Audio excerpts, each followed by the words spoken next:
problema con las altas expectativas es que si luego no se cumplen, la frustración es mayor. Y si encima se han aireado previamente, más todavía. El fugaz encuentro entre Sánchez y el estadounidense Biden, de apenas unos segundos, ha decepcionado dentro y fuera del gobierno. Tantos temas pendientes que han quedado sepultados en 20 metros de pasillo. Esta es la prueba de cómo las relaciones con la potencia norteamericana están frías, en un contexto en el que es más necesario que nunca contar con fuertes aliados. Hoy en el programa les contaremos cómo se frustró este encuentro y también les ofreceremos nueva información sobre Plus Ultra. La aerolínea va a destinar 6 millones de euros del rescate a pagar la deuda que tiene con la petrolera venezolana que controla Nicolás Maduro. Además, les contaremos la nueva era Podemos sin Iglesias y ojo, quédense porque al final analizaremos el 50 aniversario del disco Mediterráneo de Serrat. Vamos ya con todo.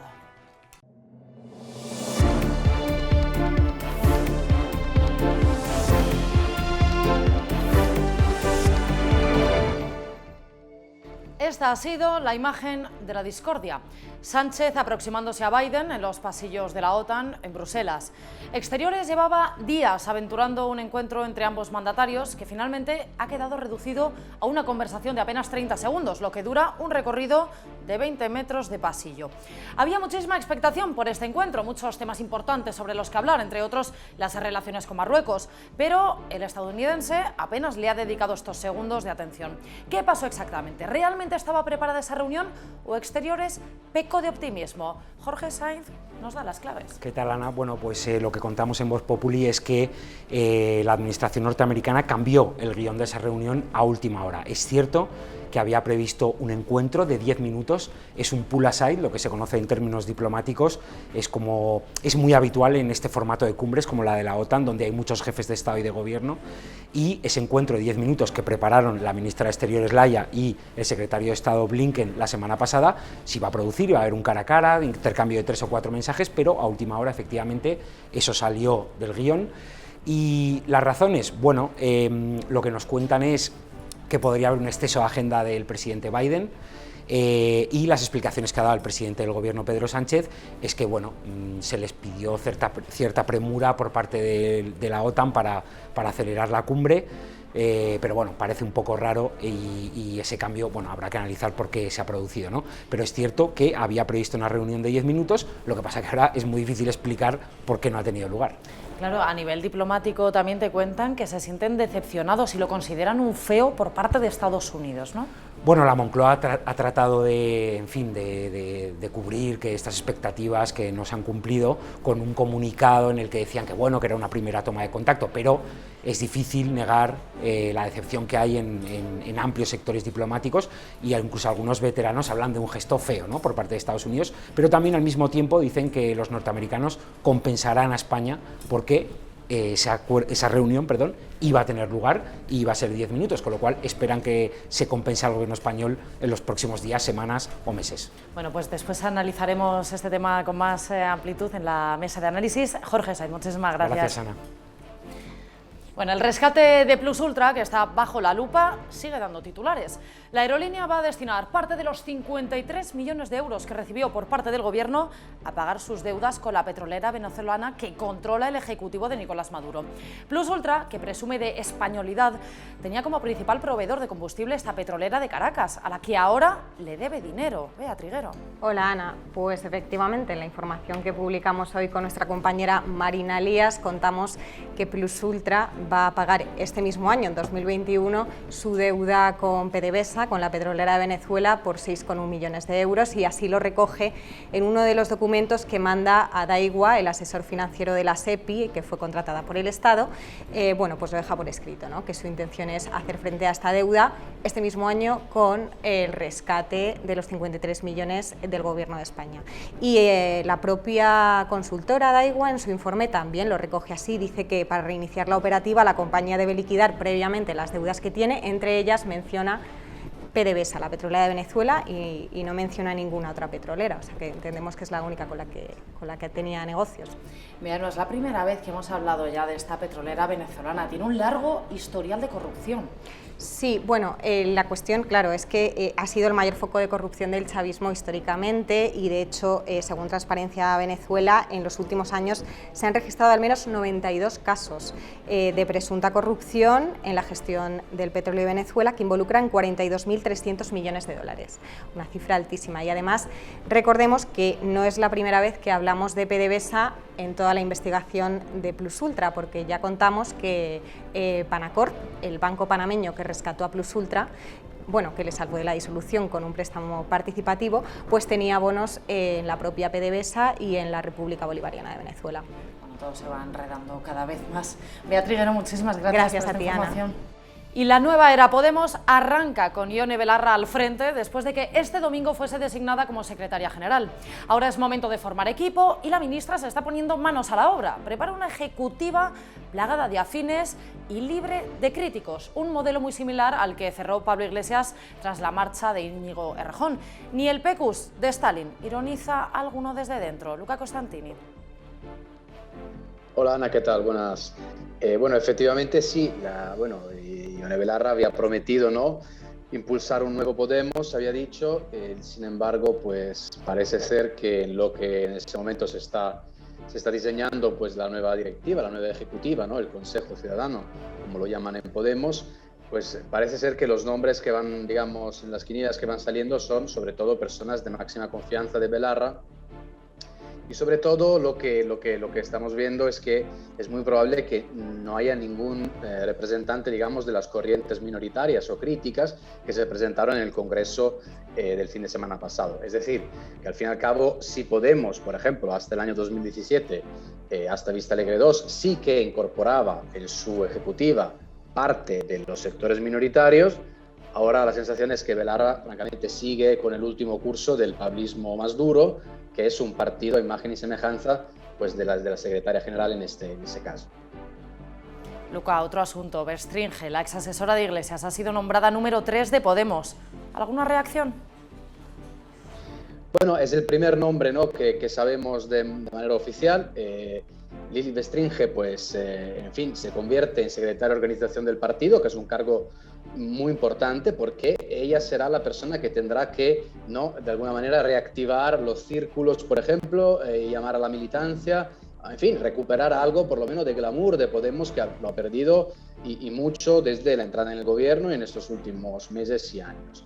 ¿Qué pasa con Lili Bestringe? Pues realmente dentro del partido hay, yo creo, más o menos dos bloques fundamentalmente. Una parte, te puedo decir, de fuentes del Podemos, que está muy sorprendida por ese nombramiento porque, bueno, en fin, se sabía que iba a ser alguien del círculo de confianza de Irene Montero y de Ione Belarra, pero no se pensaba, en fin, que Lili podía ser la persona que iba a ocupar esa tarea tan importante de la organización. Por otro lado, algunos sostienen que, en fin, que ella, digamos, tiene un recorrido, ha trabajado en la Unión Europea con el partido Podemos, también en el Congreso, ha estado en el equipo de Pablo Iglesias en el gobierno, por lo tanto, dicen, a ver, tiene todos los números como para ser la nueva secretaria de organización del partido. Lo que sí revela un poco ese nombramiento es la falta, la carencia de cargos, es decir, de aparato, de alguna manera, de Podemos, que realmente es incapaz de ir pescando personas que no formen parte de esta primera línea de dirigentes muy de confianza en este caso de Ione Belarra. Eso es lo que coincide en casi todas las fuentes con este nombramiento. Luca Costantini, muchísimas gracias por estas claves.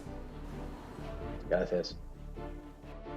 Ione Belarra fue escogida secretaria general este domingo mientras miles de personas echaban a la calle de Madrid, a la Plaza de Colón, para protestar por los indultos a los presos del Procés. Sobre ello y los gestos del gobierno hacia los separatistas nos da el comentario del día el editor de este diario, Jesús Cacho. Gran éxito de la manifestación de ayer en Madrid contra la concesión de los indultos que prepara Sánchez. Gran éxito, sí señor, porque sacar a la calle a en torno a 100.000 personas, 120.000, 80.000, da lo mismo, en un día festivo y con el calorazo de Madrid, es un gran éxito. Además fue una manifestación plenamente cívica, festiva, divertida, democrática, honesta, respetuosa con las leyes y con todo lo demás. ¿Que hubo poca gente?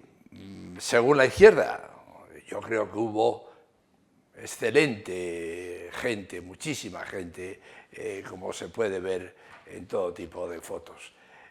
Lo que pasa es que no es fácil sacar en un Madrid a 30 y tantos grados a la gente a la calle. Madrid se manifestó hace mes y unos pocos días. Madrid se manifestó el 4 de mayo. Ese día 2 millones y pico de madrileños ganaron abrumadoramente las elecciones generales votando a Isabel Díaz Ayuso contra Pedro Sánchez, que era el auténtico candidato de la izquierda española. Y ahí están los resultados. 1.600.000 y pico votaron a Díaz Ayuso frente a casi la tercera parte que votó por el señor Sánchez. Por lo demás, ponerle peros a la manifestación de Colón es uno de una de esas manifestaciones tan habituales en una derecha que no es más tonta porque no entrena, la verdad, porque a esta derecha nuestra, a esta derecha española le pone la izquierda un sombrajo rojo y ataca y embiste como un Miura. El trapo rojo que le han puesto esta vez ha sido unas palabras de Ayuso invocando la situación del rey a la hora de firmar los indultos, que es un papelón para el rey, todo el mundo lo sabe, de sobra. Cualquier persona bien pensante con la cabeza amueblada sabe que un gobierno democrático no puede someter al jefe del Estado a una especie de chantaje de esa clase. Pero bueno, el rey está obligado a firmar el indulto, naturalmente, aunque el desgaste al que este gobierno felón va a someter al rey sea intolerable. En fin, gran éxito de Madrid y gran éxito, por lo visto, para la izquierda, que esta mañana, en todos los medios que controla, celebraba varias cosas. Celebraba el triunfo del felón en Andalucía, celebraba la derrota de la manifestación en Madrid, según ellas, y hoy, bueno, y acaba de celebrar el gran éxito de la conferencia esa de 2 horas que ha mantenido con Biden en la cumbre de la OTAN. En fin, que el señor Sánchez tiene que estar realmente satisfecho. Yo, como español, tengo que decir una cosa: no puedo sentir más bochorno ni más vergüenza por tener de presidente del gobierno a una persona como Pedro Sánchez Castejón. Que los votantes y las urnas se lo lleven cuanto antes del panorama español.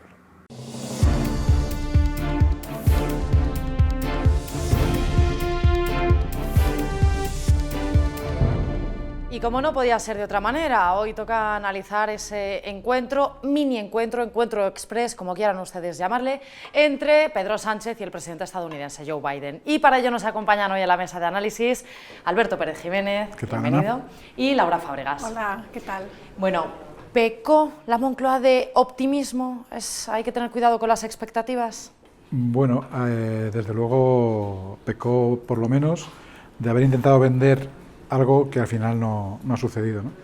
Ellos venían a una cumbre bilateral, al final ha sido, como dice alguien, una cumbre frontolateral, porque le ha abordado Pedro Sánchez a Joe Biden en mitad de un pasillo. La presidenta de la Comunidad de Madrid ya está llamándole la cumbre de los 26 pasos, y lo cierto es que es para reírse si no fuera para llorar, porque la pérdida de peso político de España en el plano internacional es muy preocupante que la Moncloa, Iván Redondo a la cabeza, tenga que vender como un gran éxito un encuentro en un pasillo, lo que iba a haber sido una cumbre o por lo menos una foto de ambos presidentes sentados. Después hay que recordar de 6 meses que no le levanta el teléfono, no le coge el teléfono el presidente Biden al presidente Sánchez, y que se tenga que vender como un éxito este encuentro, pues roza de verdad el ridículo. Laura. Sí, bueno, nuestro compañero Jorge Sainz, ¿no? Publica pues precisamente esto, ¿no? Que curiosamente estaba pactado, pero las expectativas generadas han sido tan elevadas que luego no has entendido. O sea, no sé si es un fracaso directamente atribuible a Redondo, pero la verdad es que ha sido la mofa, incluso toda la oposición, las redes sociales. no se ha acabado de entender, ¿no? Además, también denota que las preocupaciones de España no son prioritarias para este socio de la OTAN, ¿no? Como es Estados Unidos, ¿no? Todo el conflicto que hay abierto con Marruecos, ¿no? Cabe recordar que Estados Unidos tenía en su agenda reuniones con los países bálticos, con Turquía, y España ni se la ve ni se la espera, ¿no? En este sentido, la pérdida de peso es destacable, relevante, y también, ¿no? Siempre se decía que Pedro Sánchez era el primer presidente que hablaba inglés y que era moderno y europeísta y tal, y lo que ha sucedido con este pasillo, ¿no? que han hecho, la verdad es que ha sido bastante vergonzoso. Nos habían vendido que con Biden iba a ser muy distinto la cosa que con Trump, y no ha ido más que a peor, ¿no? Porque bueno, ya comentaba antes, 6 meses sin que te levanten el teléfono, y lo que ha venido a confirmar, o ha venido a hundir, porque la verdad es que el presidente del gobierno había tenido un domingo bastante redondo, que había empezado con la marcha de Colón, que al final lo que ha quedado es un poco de enfrentamiento entre Ayuso, entre las derechas, Ayuso, Casado, los abucheos y tal, y que por la noche además había visto cómo se enterraba definitivamente a su gran rival en el PSOE, que es Susana Díaz, pero la felicidad le ha durado a Moncloa y a Pedro Sánchez, pues lo que ha durado el paseo de los 18 segundos o 20 segundos al lado de Biden. Un paseo de apenas unos segundos, pero que el presidente Sánchez en rueda de prensa ha intentado explicar que han sido fructíferos. Escuchen. Yo no tengo un cronómetro de cuánto me he reunido o no con el presidente de Estados Unidos, pero le puedo garantizar que ha sido un poco más de esos segundos que usted hace referencia. Hemos tenido precisamente una breve conversación y posteriormente un breve paseo. Y fíjese si me ha dado de sí la conversación, porque hemos estado hablando precisamente de reforzar esos lazos que tenemos militares, tanto Estados Unidos como España. Seguidamente también hemos conversado, y yo en particular, sobre la situación en Latinoamérica. Saben ustedes que acabo de regresar de una gira por Latinoamérica, primero en Argentina, posteriormente en Centroamérica, donde se celebraba el 30 aniversario del SICA. Y efectivamente le he trasladado pues mi preocupación sobre la situación migratoria y la situación económica que tiene esa región como consecuencia de la pandemia. Y finalmente, bueno, pues le he felicitado también por la agenda progresista que ha puesto en marcha. Yo creo que algo estamos haciendo mal, o igual nosotros no aprovechamos bien el tiempo y nos tienen que enseñar. ¿Cómo es esto? No solo habla inglés muy bien, sino que habla inglés muy rápido, porque si le ha contado todo eso en esos 18 segundos que hemos visto de paseo, el pobre Biden, además, con la edad que tiene, ha debido, hasta que ha podido asimilar toda esa cantidad de información que le ha pasado a nuestro presidente, ha sido tremendo, tremendo. No, yo creo que además esto es la punta del iceberg de un problema mucho más grave, ¿no? Que es el Ministerio de Exteriores, lo mal que lo está haciendo la ministra Laia, ¿no? Ya empezando con el caso de Brahim Ghali y todos los demás, ¿no? O sea, si Sánchez es vulnerable por una parte por la cuestión catalana y los indultos, ahora lo está siendo mucho más por otro frente, que es el frente de las relaciones internacionales. Yo creo que tiene que haber un término medio entre esa imagen de hace muchos años de Aznar con los pies encima de la mesa con Bush y Blair y compañía, y esta inanición que estamos viviendo ahora y que llevamos desde hace ya muchos años. Me recuerda mucho también a la imagen de Zapatero hace un tiempo en una de las mesas en la ONU, completamente aislado, marginado, mientras que los demás hablaban. Zapatero tenía la excusa, entre comillas, de que no hablaba inglés. El presidente del gobierno por lo menos habla inglés rápido y al menos al pasillo le da mucho tiempo. Además parece que es experto ya en este tipo de encuentros express, porque Pedro Sánchez en el año 2018 ya estuvo en una cumbre en Bruselas abordando a Theresa May en el ascensor, y luego nos hicieron ver que habían mantenido un encuentro bilateral para hablar de cómo quedaría la situación de Gibraltar durante las negociaciones Brexit. Y la delegación británica confirmó que fue un encuentro de ascensor, literalmente 3 plantas. Somos expertos en eso, la diplomacia del ascensor y la diplomacia del pasillo, que está cambiando. Bueno, quería comentar también la manifestación este domingo en la Plaza de Colón. La presidenta de la Comunidad de Madrid hizo unas declaraciones muy polémicas involucrando al rey Felipe VI en la firma de estos indultos. Escuchamos primero. Y el presidente del Gobierno ha pasado de ser simplemente un inspector a ser un cómplice de lo que está sucediendo. Por eso, desde la Comunidad de Madrid, queremos reivindicar la unidad de España, la soberanía del pueblo, la Constitución y también el papel del rey. ¿Qué va a hacer el rey de España a partir de ahora? ¿Va a firmar esos indultos? ¿Le van a hacer cómplice de esto? Claro, unas declaraciones por las que le han llovido las críticas, y Pablo Casado ha tenido que venir a decir cuidado, no hemos querido decir lo que parece que queríamos decir. Nada permite conectar esos indultos con el menor rastro de servicio al interés general y su responsabilidad corresponde en exclusiva a Pedro Sánchez y a su Gobierno, como establece nuestro sistema político, una monarquía parlamentaria ejercida de forma impecable por Su Majestad el Rey Felipe VI como jefe del Estado. Una defensa férrea. Sí, no, parece que el PP es experto en convertir un acto como el de la Plaza de Colón en un problema, ¿no? Le pasó la foto del 2019 y le ha vuelto a pasar ahora. El otro día veíamos a Miguel Ángel Rodríguez en Televisión Española, un programa de televisión con Bertín Osborne, que decía que ella es así, que ella no tiene filtros, y es verdad, o sea, ella cada vez se parece más a Esperanza Aguirre, a esa lideresa que era capaz de arrasar en las elecciones y aglutinar a mucha gente y crear luego problemas a la planta séptima de Génova, que es donde está la Dirección Nacional, pues porque no hay manera de controlarla y solo había que ver las caras que ponían detrás Almeida y Pablo Casado cuando oían lo del discurso del rey. Es una lástima que una manifestación que al final se ha desarrollado sin incidentes, que ha congregado, según la delegación del Gobierno, a 20.000 personas, según el Ayuntamiento de Madrid, a 126.000, una diferencia, que se haya acabado sin incidentes y si al final lo único que se hable es de eso, de las diferencias entre Ayuso y Casado, más allá de un discurso impecable como fue el de Andrés Trappiello, por ejemplo, pues todo lo demás ha quedado opacado por la polémica. Sí, bueno, yo creo que las palabras de Ayuso fueron bastante desafortunadas, creo que es mejor, y también hacen un flaco favor al jefe de Estado, ¿no? Al rey Felipe VI, creo que es mejor dejarlo al lado, ¿no? Porque al final el rey de una monarquía constitucional tiene que ser neutral y atenerse a la ley, ¿no? Entonces, creo que también la polémica se ha intentado alimentar desde muchos medios más afines, digamos, al gobierno, creo que no era para tanto, pero sí que es verdad que a veces este carácter que tiene la señora Ayuso, pues que calcula mal las consecuencias de sus palabras, ¿no? Como bien dice Alberto, es verdad que el otro día salía en una entrevista con Bertín Osborne y te dabas cuenta que ella ganó gracias a ser ella misma en Madrid, pero también esto puede convertirse en un problema si no sabe tampoco controlarse y saber cuál es su papel, ¿no? Y al final que la manifestación, lo que recordemos sean las palabras de Ayuso y su protagonismo, no creo ni haga bien ni al Partido Popular, ni a la causa de la manifestación, ni al rey Felipe. Además es que estaba todo el mundo, todo el mundo, los medios un poco, digamos, cercanos al gobierno estaban esperando cualquier desliz para poder aprovecharlo y se lo ha puesto en bandeja, ¿no? Es un absurdo lo del rey porque el rey no puede, si el rey se dedicara o se negara a firmar los indultos, al día siguiente tendría que abdicar porque es que estaría incumpliendo su papel constitucional. Entonces, bueno, está fuera de lugar toda esta discusión del rey, pero bueno, sabemos cómo es Isabel Díaz Ayuso, es lo que la convierte en lo que es en Madrid y a mí me recuerda mucho a lo que pasaba con Esperanza Aguirre en su día.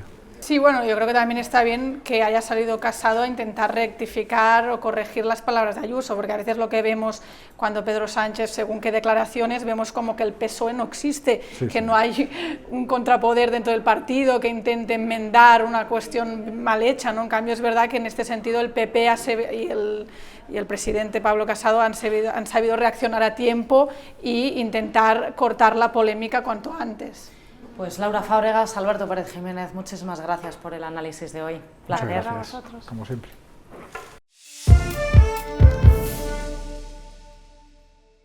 Y hoy queremos hablarles de un aniversario muy especial. Cumple 50 años, medio siglo desde que se publicase el álbum Mediterráneo de Joan Manuel Serrat. Un disco con unas canciones que a día de hoy siguen saboreando ese triunfo inmediato que cosecharon nada más ver la luz. ¿Se ha vuelto a publicar algo igual? Nuestro jefe de cultura, Víctor Lenore, ha hablado con varios artistas. Uno de ellos, por ejemplo, Víctor, Ismael Serrano, que dice que por mucho que uno quiera, nunca va a estar a la altura. Sí, Ismael Serrano tiene razón, también hay una gran dosis de modestia, ¿no? en esa declaración que le honra, pero lo que él echaba de menos es que ya no se hacen discos pensando en captar pues, la esencia o el alma de un país, como hizo Mediterráneo, ¿no? Por ejemplo, que que tiene esta canción que es emblemática para varias generaciones y que se cierra con unos versos de León Felipe sobre Don Quijote de la Mancha, y que tiene canciones, por ejemplo, como Pueblo Blanco, que anticipan un fenómeno que ahora está muy de actualidad, que es la España vacía, ¿no? Y que en esa canción ya Serrat explica cómo ciertos pueblos iba envejeciendo la población, el éxodo rural a las grandes ciudades para buscar trabajo. O sea, aparte de que son canciones muy bonitas, dan muchas claves de la historia de España. Otra de las sensaciones que te cuentan es que la canción Mediterráneo logra conmover incluso a los de secano. Sí, esto lo cuenta Sergio Binadé, que es un músico brillante de grupos de culto indie como Niño Gusano o Tachenko, y que hizo una versión de Mediterráneo muy bonita también, ¿no? Él es de Zaragoza, yo soy de Soria, por ejemplo, y cualquiera de la meseta pues se sabe esas canciones tan bien como si fueras de Murcia, de Benicàssim o de la Costa Brava, ¿no? Que el disco lo compuso Serrat a los 27 años, en una de sus etapas más hedonistas, viviendo en un pueblo de la Costa Brava que se llama Calella de Palafrugell. Y nada, todo ese subidón que tenía de la belleza del paisaje, del hedonismo de la juventud, pues permea mucho en las canciones. ¿Se ha vuelto a publicar algo similar, algo que perdure en el tiempo de esta manera? Ha habido muy pocos discos que puedan decir eso. De hecho, siempre que se hace una encuesta sobre las mejores canciones del pop español, gana Mediterráneo. Cuando se hace con los álbumes suele ganar también.